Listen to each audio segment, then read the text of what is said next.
Hayyee har'as waan haarawaa tokko qabadhee isiniif dhiyaadhee jira jechaadha. Wanni har'a qabadhee isiniif dhiyaadhee waan haarawaadha jechaadha. Qarshii fi SIM kaardii tokko malee akkamitti SMS yookaan meeseejii tolaan erguu akka dandeessan isinitti mul'isa jechaadha. Egaa asirratti wanni isin barbaachisu application isin barbaachisu website tokko qofa isin barbaachisa. Website illee isa kanaadha.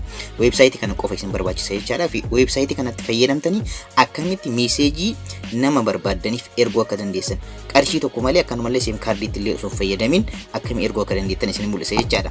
Asirratti wanni isinitti himuu barbaadu data yookaan wifi isin barbaachisa jechaadha. Gara website jecha seenuu qofaaf. Saniin alatti SIM kaardis qarshii isin barbaachisu jechaadha. Waa tokkollee wanni isin irraa muruu hin jiru.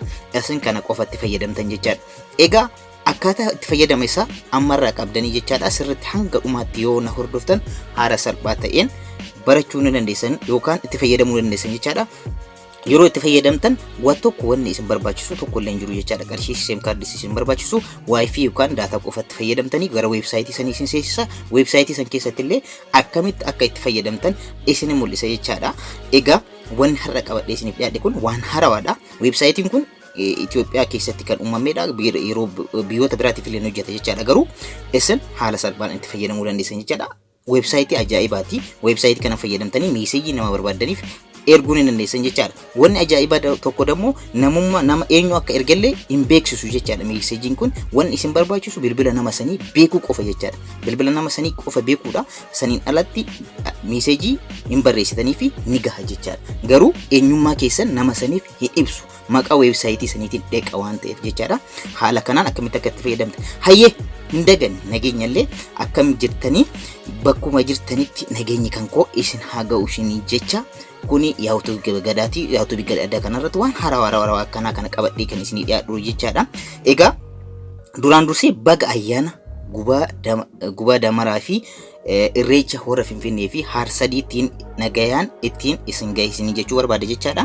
Jalqaba gara barnoota kootti osoo isin nageenya isin daganne jechuudha. Fi egaa amma gara barnootumatti itti isin jechaadha. Egaa websaayitiin isin barbaachisu websaayitii asirratti isin barreesse kana jechaadha. Websaayitii kana immoo description box kan koo jala isin kaa jechaadha. Viidiyoo tokko jala yoo seentanii viidiyoo kana yeroo bakka gadhiisetti isa jala yoo seentan ni argattu jechaadha.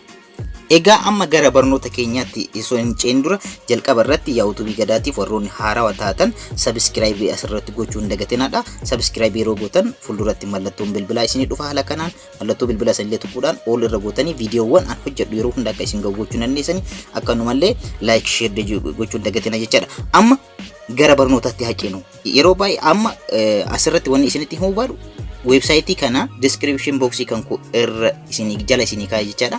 Akkamitti description box jala seentanii yoo jedhuuf video kan hojjedhe ture kana isin mul'isuudhaaf description box kan ko jala kaa'ee jira website isa isin mul'isuudhaaf yeroo bira yeroo isin immoo video malaaltan kana jala irratti description box isan jalatti argachuu dandeessan jechaadha. Akkamitti seenaa description box kana akkamitti seenaa warra jettanii mallattoo as jirtu kana ni tuqxan jechaadha. Mallattoo as jirtu kana ni tuqxanii yeroo tuqxan haala kanaan isin haala kana yoo isin bane website isaas tuquun seenaa isin jedha. Website isa kanaadha. Website kana irratti yoo tuqxani gara website ichaa isin fudhata jechaadha.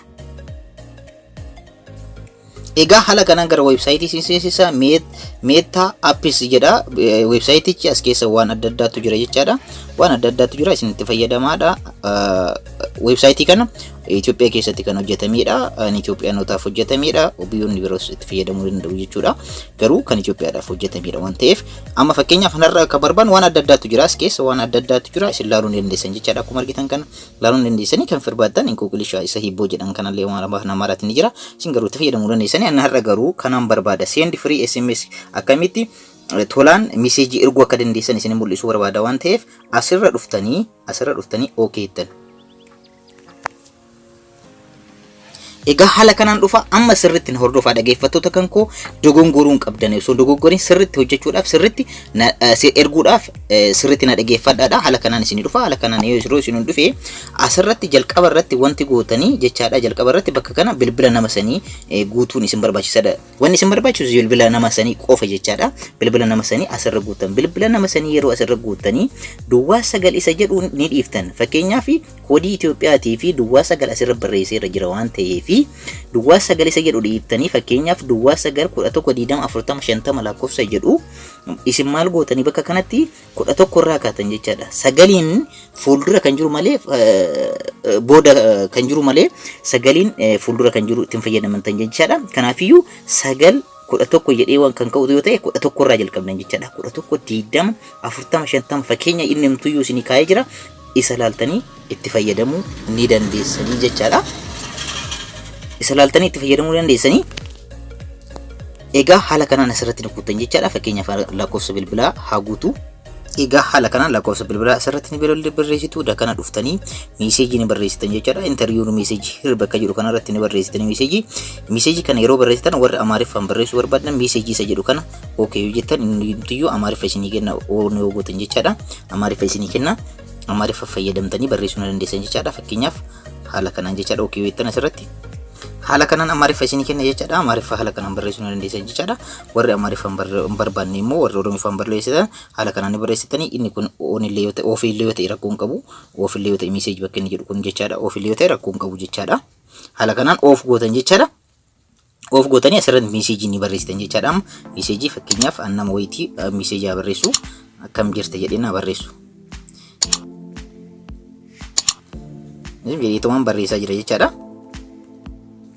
Jedhee nama bilbila nama kanaatiif barreessu erga kana barreessee booda kana dhufee by checking this check inbox bakka jedhu kanarratti right kennaaf jechaadha. By checking this check box bakka jedhu kanarratti right kennaaf jechaadha. Akka nama argaa jiru kanatti as kana dhufee bakka kana I am not robot isa jedhu kanarratti okay jedha jechaadha. I am not robot bakka jedhu kanarratti okay dha.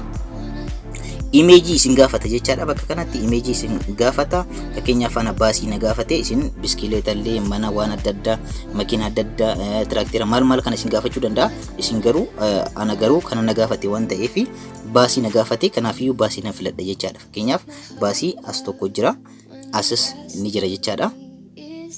Lamaadha. Kana malee hin jiru koowwan kan biraati jechaadha. Baasii erga filattanii booda verify jettan asitti verify jettanii haala kanaan yoo sirriitti fudhattan haala kanaan asirratti right isinii kenna jechaadha. Amma isinitti mul'isa irra deebi'ee isinitti haa mul'isu. Jalqaba asirratti koodii Itoophiyaadha. Namtiyyuu barreessee jira haga duwwaa sagalii jechaadha.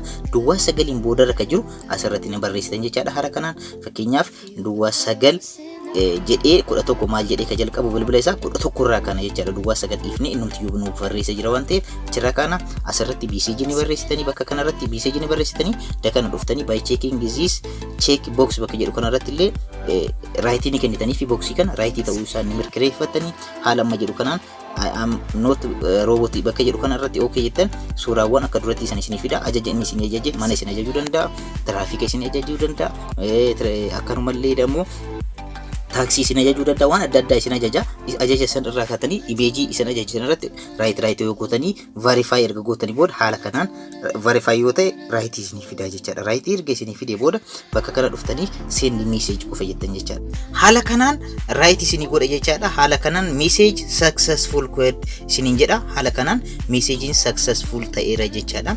Ergamee jira jechaadha nama saniif yeroo website kana fayyadamtan messaging kun eenyurraa akka isa gahillee namni beekuu danda'u. Haala kanaan meeseejii tolaan qarshii tokko malee erguu ni dandeessan jechaadha. Ergaa hadda qabadhe kan isiniif dhiyaadhe kana fakkaata. Dhumarratti warroonni YouTube kanaaf haaraa taatan subscribe, like, share gochuun dagatenaadha. Ayyaana gaarii.